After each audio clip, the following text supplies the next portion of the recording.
दोस्तों ये हिरण इन कुत्तों से बचने के लिए छोटी पहाड़ी पर चढ़े थे और ये कुत्ते तो बस एक्टिंग कर रहे थे, कब हिरण नीचे आए कब हम इन्हें पकड़े।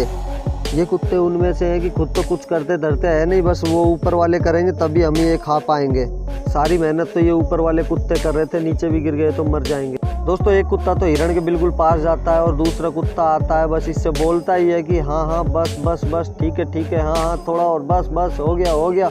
पहले वाला कुत्ता बोलता है लोड़ा इधर क्या बहन, तो सोफिया अंसारी नाच रही, थोड़ा नीचे और गया तो मेरी गोटियां निकल जाएंगी, नीचे ही नीचे पड़ी रह जाएंगी। इधर ये वाला कुत्ता हिरण को खाने के लिए आता ही है और बोलता है यार खुशबू तो बड़ी मस्त आ रही है। हिरण अपनी गोटियां दबा के चुपचाप खड़ा है। कुत्ता बोलता है यार बस बस बस अब जा रहा हूँ, साला बदबू आ रही है, बहन खाने को मिल ही नहीं रहा है। और इस तरह से हिरण अपनी जान बचा लेते हैं।